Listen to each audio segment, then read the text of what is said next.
በስመ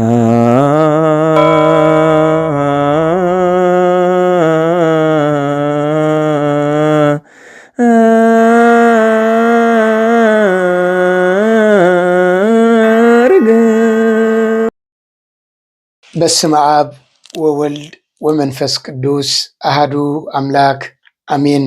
ኣብ መላእ ዓለም ኮንኩም ነዚ ድምፂ እዚ ትሰምዑ ነዚ ምስሊ እዚ ትሪኡ ነዚ መንፈሳዊ ቻነል ሃረገወይን ዩቲዩብ እትከታተሉ ፍፁም ሰላም ናይ ክርስቶስ ኣምላኽና ሰላም ንዓኻትኩም ይኹን። ከመይ ትኾኑ?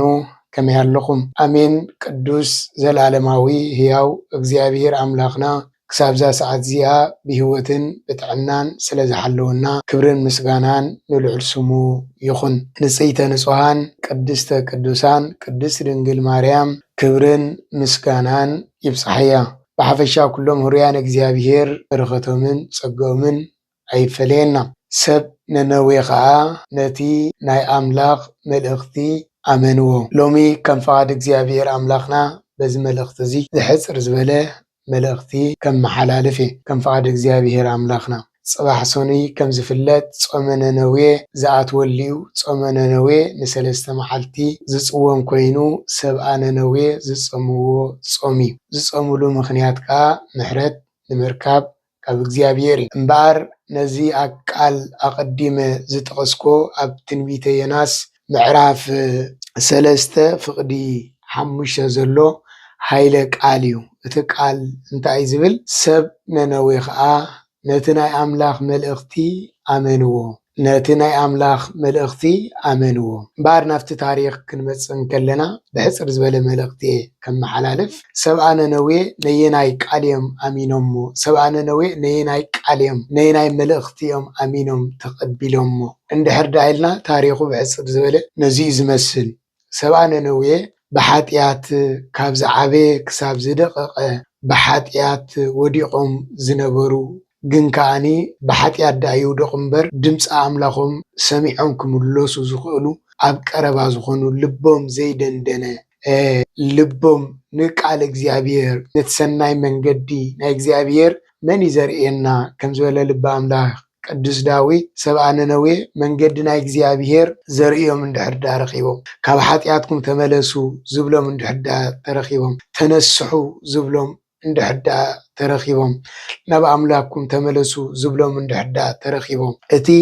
ቁኑዕ ጎደናት ቁኑዕ መንገዲ ዘርእዮም እንድሕር ዳ ረኺቦም ምምላስ ልቦም ኣብ ቀረባ ዝነበረ ህዝቢ እዮም። ይኹን እምበር ብሓጢኣት ወዲቖም ስለ ዝነበሩ እግዚኣብሔር ኣምላክ ከዓኒ ማንም ክጠፍእ ዘይፈቱ ኣምላክ ኩሉ ክድሕን ምሕረት ክረክብ ናብ ድሕነት ክመጽእ ዳ እምበር ዝኾነ ክጠፍእ ዝደሊ ኣምላኽ ኣይኮነን። ስለዚ ማንም ክጠፍእ ዘይደሊ ኣምላኽ ስለ ዝኾነ ድማ ኣምላኽና እግዚኣብሔር ንነቢይ ዮናስ ናብ ሰብኣ ነነዌ ልኢኽዎም። ነቢይ ዮናስ ታሪኽናቱ ብጣዕሚ ሰፊሕ ዝደንቕ ታሪኽ ዘለዎ እዩ። ድሕሪ ባይታ ናቱ ኣቦታት ከም ዝገልጽዎ ነቢይ ዮናስ ማለት እታ ለዋህ መበለት ንነቢይ ኤልያስ ካብታ ዝነበረት ታሕፍንቲ ሕሩጭን ዘይትን ሰንኪታ ዘዕንገለት ነቲ ናይ እግዚኣብሔር ሰብ ነቢይ ኤልያስ እሞ ወዳ ከም ዝሞታ እሞ እቲ ዘተንስኦ ነቢይ ኤልያስ ነዚ ሕጂ ድሒሩ ነቢይ ዮናስ ናብ ነነዌ ዝተላኣኸ ወይ ከዓ ዝለኣኽ ዘሎ ንሱ ምዃኑ ቅዱሳን ኣቦታት ብትውፊት ይነግሩና ይገልጹልና። ስለዚ ነቢይ ዮናስ እግዚኣብሔር ኣምላኽ ናብ ነነዌ ልኢኽዎ። እንታይ ልኢኽዎ እንድሕር ዳ ኢልና እንተዘይተመሊስኩም ኣብ 40 መዓልቲ ነነዌ ክትጠፍያ ኢልካ ንገሮም ኢልዎ እግዚኣብሔር ኣምላኽ። ክትጠፊኡኹም ኣይኮነን መጀመርታ እንታይ ኢልዎም? ተመለሱ ተነስሑ። እንተዘይተመሊስኩም እንተዘይተነሲሕኩም ግን ኣብ 40 መዓልቲ ነነዌ ክትግምጠል እያ ኢልካ ንገሮም ኢሉ እግዚኣብሔር ኣምላኽ ንነቢይ ዮናስ ናብ ነነዌ ልኢኽዎ። ኣብቲ ናይ መጀመርታ ነቢይ ዮናስ ካብ እግዚኣብሔር ካብ ገጽ እግዚኣብሔር ክኽብልል ሓሲብ እዩ። ናብ ተርሴስ ክኸይድ ሓሲብ እዩ። ተሰቒሉ መርከብ ከፍ ኢሉ እውን ግን እግዚኣብሔር ኣምላኽ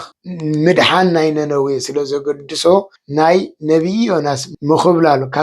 ካብ ገጽ እግዚኣብሔር ክሕባ ኢሉ ምሕሳቡ ድማ ዕሽልነት ምዃኑ ስለ ዝተረድአ እግዚአብሔር አምላክ ንነቢይ ዮናስ ከስተምህሮ ከምኡ ድማ ንሰብአ ነነዌ ክመልሶም ስለዚህ ደለ ንነቢይ ዮናስ እንሆ እንታይ ገይሩ ኣብ መርከብ ከፊሉ ከይድ ከሎ ማዕበል እዮም ተናዊፆም ማዕበል ዝእዘዝሉ ንፋሳት ዝእዘዝሉ ጎይታ ማዕበል ኣላዒሉ ማዕበል ተላዒሉ ማዕበል ምስ ተላዓለ ኩሎም እትነጋዶ ዝነበሮም እኽሊ ደርብዮም ብጣዕሚ ተጨኒቆም ነይሮም ናብ ዘዘምልኽዎም ኣምላኽ እውን ይጽልዩ ነይሮም። በዚ ግዜ እዚ ግን ነቢይ ዮናስ ኣብ ትሕቲ መርከብ ወሪዱ ደቂሱ ነበረ ይብለና። ድሓሪ እቲ ካፒቴን ናይቲ መርከብ ናብ ታሕቲ ምስ ወረደ ነቢይ ዮናስ ደቂሱ ይርእይዎ ብሓቂ ዲኻ ደቂስካ ወሪድልካ ንሕና ነብስና ክትወፅእ ብጭንቀት ቀሪባ ኣላ ንስኻ ግን ከመይ ኢልካ ኢኻ ደቂስካ ኢሉ ተስእ ናብ ኣምላክካ እንተመሓረና ምሕረት እንተገበረልና ኣምላክካ እንተሰማዓካ ሰሚዑ ንዓና እውን እንተድሓነና ለምን ይብሎ። ሽዑ ነቢይ ዮናስ ብዙሕ ኣይተጨነቐ። ፅቡቕ ነገሩ እግዚኣብሔር ኣምላኽ ይገብሮ ከም ዘሎ እቲ መልእኽቲ ብሰንኩ ከም ዝመፀ ብቐጥታ ተረዲኡ ንማንም ኣየወንጀለን ብቐጥታ እንታይ ኢልዎም ንብረትኩም ኣይትደርቡ ኣይትጨነቁ እዚ ዝኾነ ብሰንከይ እዚ ዝኾነ ብሰንከይ እሞ ንዓይ ካብዚ ኣልዒልኩም ናብዚ ባሕሪ ደርቢኒ እዚ ማዕበል ከዓ ክሃድኣልኩም ኢሉ ብጣዕሚ ደስ ዘብል እዩ። ሓጢኣቱ ኣሚኑ ብሰንኩ ምዃኑ ኣሚን እዩ። ክንደይና ሎሚ ብሰንክና ምዃኑ እናኣምን ንኻልእ ዓይነ ክንውንጅል ንጓየ እምበር እዚ ኮ ብሰንከ ኢልና ገዛእ ርእስና እንወቅስ ክንደይ ኢና። ነቢይ ዮናስ ግን ገዛእ ርእሱ ይወቂሱ ብሰንከይ ዝወርደኩም ዘሎ ኢልዎም። ብድሕሪ እዚ ንሳቶም ግን ከምቲ ዝበሎም ልክዕ ናብ ባሕሪ ብቐጥታ ክድርብይዎ ይመረፁን። እንታይ ዳ እዮም ገይሩ እንድሕር ዳ ኢልና ከመይ ጌርና ክንድርብየካ እዚ ክኸውን ኣይክእልኒ ካሊእ ትረፍ ዕጫ ኸማን ንግበር ብምባል ዕጫ ይገብሩ እሞ እቲ ዕጫ ዝገበርዎ ከዓ ናብ ዮናስ ትበፅሕ። ብጣዕሚ ተጨኒቖም እዚ ነገር እዚ ከመይ ኢሎም በቃ ኣይትጨነቁ እዚ ዝብለኩም ዘለኹ ጥራይ ግበሩ ኢሉ ምስ ገደዶም ነብሶም እውን ከድሕኑ ስለ ዘለዎም ንነቢይ ዮናስ በቲ ንሱ ዝደፋፍኦ መሰረት ናብ ባሕሪ ይድርብዎ። ናብ ባሕሪ ምስ ደረብዎ ነባሪ ዓሳ መፂኡ ይውሕጦ። ነባሪ ዓሳ መፂኡ ይውሕጦ ተቐቢሉ እግዚኣብሔር ኣምላኽ ዘዳልዎ እዩ። ኣብ ነባሪ ዓሳ 3 መዓልትን 3 ለይትን ገይሩ እዩ ጸሎት ነቢይ ዮናስ ዝብል ንባዕሉ ኣብ ትንቢተ ዮናስ ምዕራፍ 2 ከምዚ ኢሉ ተቐሚጡሎ ኣብ ከብዲ ዓሳ ኣብ ጸልማት ኣብ ከብዲ ነባሪ ዓሳ ኮይኑ ዝጸልዮ ጸሎት እዩ። እስኪ ንሱ ኣብ ከብዲ ዓሳ ኮይኑ ጸሎት ጸልይዎ ንሕና ኸ ኣብ ብርሃን ኮይንና ምስ ጥዕናና እንዳተመለስና ማንም ከይወሓጠና ኣብ ማንም ከይኣተና ንእግዚኣብሔር ኣምላኽ ማዕረ ክንደይና ንዝክሮ። ንሱ ግን ኣብ ከብዲ ዓሳ ኮይኑ ከምዚ ኢሉ ጸልዩ ነይሩ። እቲ ቃል ከም ብበልኩም ሓቢርና ንስማዕ እዮም። ምዕራፍ 2 ጸሎት ዮናስ። ዮናስ ኣብ ከብዲ ዓሳ ኮይኑ ናብ እግዚኣብሔር ኣምላኹ ጸለየ። ካብ መከራይ ዝተልዓለ ናባኻ ናብ እግዚኣብሔር ኣወኹ ንስኻ ከዓ መለስካለይ ኣብ ዓዲ ምዉታት ኮይነ ኣወኹ ንስኻ እውን ድምፀይ ሰማዕኻ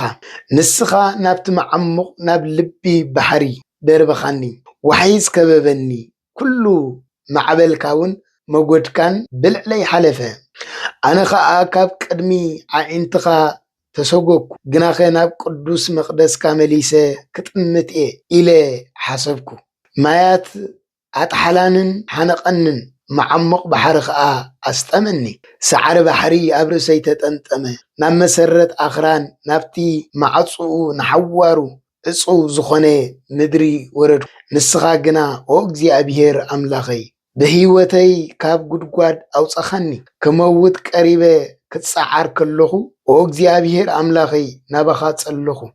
ንስኻ ከዓ ኣብ ቅዱስ መቕደስካ ኮይንካ ሰማዕኻኒ እቶም ኮንቱ ዝኾኑ ኣማልኽቲ ዘምልኹ ንዓኻ ንወሃቢ ፀጎኦም ይሓድጉ ኣነ ግና ብመዝሙር ከመስግነካ እየ መስዋዕቲ ከቕርበልካ እየ ነቲ ዝተፀባዕኽዎ ከዓ ፍጽሜ ምድሓንካ ባኻ ካብ እግዚኣብሔር እዩ ሽዑ ብትእዛዝ እግዚኣብሔር እቲ ዓሳ ንዮናስ ናብቲ ንቁፅ ምድሪ ተፍኦ ይብለና እምበኣር ተመልከቱ እዚ ቃል እዚ ነቢይ ዮናስ ኣብ ከብዲ ዓሳ ኮይኑ ይጸልይዎ ኣብ ከብዲ ዓሳ ኮይኑ ጸልይዎ ስለዚ ነዚ ጸሎት እዚ ንጸለየ ንእግዚኣብሔር ኣምላኽ ከብዲ ዓሳ ኮይኑ ንስሓት ይምስለመኖ እግዚአብሔር አምላክ አኸም ተቀደም አቢለ ዝወልክዎ ክምህሮ ስለዝደለ ምሂሩ ገሲጹ ነቲ ዝወሓጦ ነባር ዓሳ ናብ ንቁፅ መሬት ክተፍኦ ገይርዎ ብድሕሪኡ ነቢይ ዮናስ ንእግዚአብሔር ከም ዝተኣዘዞ እዩ ዝብለና ንእግዚአብሔር ከም ዝተኣዘዞ ተማሂሩ እዩ ተገሲጽ እዩ ስለዚ ንእግዚአብሔር ተኣዚዞ አቀዲሙ እግዚአብሔር መሐሪ ንሰም ምስተመልሱ اتنجر نسخة خي تفتصم مسترفة إذا حساو نبي لهم نعي كوقصنيهم حساو نبي قبرنيهم زيابير محاري بمبالي حدا نجزع رسو بمحلاي نجزع رسو حساو نبي نخيب بعد محرتك زيابير كان محار مخانو استملسو كم حرمي اتزولوس كي تفتصم حساو نبي يقولون اندميلو بناي سبات حساسبا سلاز حسبيو كم جيرو نيرو جن زيابير عملاق ميرون قصيصون كم زمس قبرو بدحريو نزيابير عملاق تعزيزو نابنا نوي خيدو يناس انتايلو نابنا نوي خيدو ناب كثمان نوي خيدو ناب سبعنا نوي خيدو حدك قالي تزاريبوهم انتايلوهم انت زي تمليسكم انت زي تنسيحهم أبزن 4 معلتي ننوي أب 4 معلتي كتقمت ألي عيلو أب 4 معلتي ننوي كتقمت ألي عيلو كاب زك على زي مسمعو اتي عنتو يستقسكو سبعنا نويخا نتنا أملاخ ملئختي أمنوه يناس نزاك الحنساوي تزاريوه ننوي أب 4 معلتي كتقمت ألي عيلو أيدقا قمونت نسمقن ني أملاخ ملئختي مخانو كم تقدم زولكو نت من قد زرقيهم دايم زدولي نيرم بر لبم زيدن دنا نمملاس هاب قرابة زنبرو هزبي ام نيرم سلاز غوني خا ناي يوناس حنت قال سميعهم كاب زنقاس خصاب زعبي ما تخدونو يبلنا صليم تخدينو حخمشت نسنيسم كصوم جميرو إذا نجرز النجوس قا خيترف سميعو إنه نسلسته معلت أواج أويد نسلسته معلتي زبلع قيلو زست قيلو تريتون كيترف أنساتون كيترف هسأنون كيترف طبعا خيتأبو نسلسته معلتي ما يمهل أواج أويجو كما يزتبارخ نجوسي كما يجزي أبي يرز فكر نجوسي نبيتون نهزبون كندز زحلي نيرهم كيم نجستات إن بعد فرعون قط أفيني مسراويتو إذا نجوس الزج دمس إجزاء مسمع يناس كيد يخمن يتزارو نزنا جرز كابز بيسمعو نزنا جرز مسمع أيس أرين كمان يناس مسي نزنا جرز بخم خاطولو زلخا حق خارخا حسود دي خايلو كتصاري جزي وسده انت هيدايل نزنا جرز مسمع نسلسته معلتي كيبلعون كيسوتين كابز عبي كساب زنقاسو كاب جزارو سطيزو انساتاتون كيترف ህፃናቱን ከይተረፉ ጥባደን ከይጠብቁ ከልኪሉ ጾም አውጁ ንሶም ይጾሙ ይጽልዩ ናብ እግዚአብሔር አምላክ በመሪር ንብዓት ይልምኑ ከመይ ዝተባረኹ ህዝብዮም በዓል ድምፂ እግዚአብሔር ሰሙ ነቲ ናይ እግዚአብሔር መልእኽቲ ዝኣምኑ ዝቕበሉ ሎሚ እኮ ልብና ደንዲኑ ዶ ይኮነን ክርስቲያን ናይ እግዚአብሔር ቃል ምስማዕ ዓቢና ዮናስ ሓንቲ ቃል ተናጊርዎም እዮም ኣሚኖሞ ተቐቢሎም ሎሚ ከእግዚአብሔር አምላክ ክንደይ ግዜ ነጊርና ኣሎ كندي جزية تملسيلنا كندي جزية قالوا محلال فلنا جن لبنا دندينو ديكونن قالوا خيني سمع ناي بحقي كم سبعنا نوي نتنا جزية بير ملختي إن أمنو دينا بحق آميننا بلبنا نحضرو دينا إن ملسلو دينا إن نتعسلو دينا ناي جزية بير نقربلو دينا ولا سبز سمعنا بتينا ننفس سبعنا نوي جن آمينو أب جبريهم كيدو سليم تغدينهم حخمش تنسنيسهم كابز عبيك ساب زنقاسي اجزيهم هارنا إلهم نجزيابير عملهم لمينهم بس جزيزين بار يناس كان بمعدو خينو ننوي ملكتانا بري بلا كتفي داي تفي اندابله جن دقيمو جزيابير عملغناون حدا نجير مهيروي بتعم صحي مرار امسيو كاچو ساب زبلو جيرو مليسو بقصبت كاغرب أبكيلو أتطيعو ألم ليمو صلال جيراتلو نبيناس دسيلو نفسو تحويسا سوقون دسيلو دقيسو جن كيس أنا دقايق حريرة بتعم تقطع بتعم حزينون دجناينا نمنتاي كندز 5 تجبرني جرمات ليلات النكونيرة نفسيون يعرفاني نمنتاي زي تجبرني يلو مسك زيابير كباس جميرو مسك زيابير كراغر جميرو جن زيابير دقيمو 5 لو اسكغنا جركا نزاقر بزي أتخيل كاريغا أي تخيل كوان كوسكيس كاريغا أي كوسكوس كوان ما استغاريغا أي استغوان كتعبي تخنخين كاريغا أي تخنخين كوان ومستوعن نسخا زي تخيل كايا ما زي استغا زي كوسكوس كايا زي تخنخين كايا قرب بعلي بقيلة بعلي زحرر كوا كندز استقوط عخا نتم بعرين بأمثالين زفتر كوا هزبنا نوي انت محركو لأ نمت أخا كندز زحزنكا كندز استقطعها نتبع العين بأمثالين زفتر كو سبعنا نوي هزبنا نوي دا انت محركو انت إذا خريكا إلو زيابير أملاخ انت جنان نبي ناس كم زمع رأيو زنقرنا مبار سبعنا نوي كم زيلهم نافق زيابير مستملسو بتاك قال نبي ناس زنقرهم آمينهم سبع ننوي خا نتناي أملاخ ملأخت آمنوا آمينهم صيمهم تمليسهم محرت كخاب እግዚአብሔር رخيب امبار تملكت حزب كريستيان لومي نحنا صمو ننوي لنا أن نصوم زلنا ننوي أب حاتيات وديقم نيرم لومو نحنا بحاتيات وديقنا كوينا أب حاتيات وديقم نيرم تمليسهم تنسيهم محرت كرخيبهم احنا خاخم سبع ننوي እግዚአብሔር أملاخ أب حاتيات وديقنا إنا محارنا يقرب لنا سلام هابنا إلنا محرت نمركابينا نصوم ناي سبعنا نوي صوم أين رين دينا زن كيناتن ورو كيناتن حزبنا سلام سينو حزبنا أب كينات أم مكرا أن نبر زلنا كندن إحنا صوم زدلينا كندن إحنا تصلو زدلينا كندن إحنا ناو እግዚአብሔር مملاس زدلينا سلازي كم سبعنا نوي صليم تخدينا حكم الشب علينا نسنيسنا كابزل على حساب استحد محرنا خنبلو زغبانا بحق كاب ناي سبعنا نوي انت زي بزيحو زوحد حاتيات يبلنا زوحد حاتيات يبلنا لومي حدا نبي بفولي مصي سلازي نغرنا ويكا እግዚአብሔር አምላክ ክትግም ጠሪቁም ስለዘይ በለና ዘመነ ምሕረት ስለዘለና ዳይምበሪ እግዚአብሔር አምላክ ካፍትናይና ነው حاتيات كون العلي حزيننا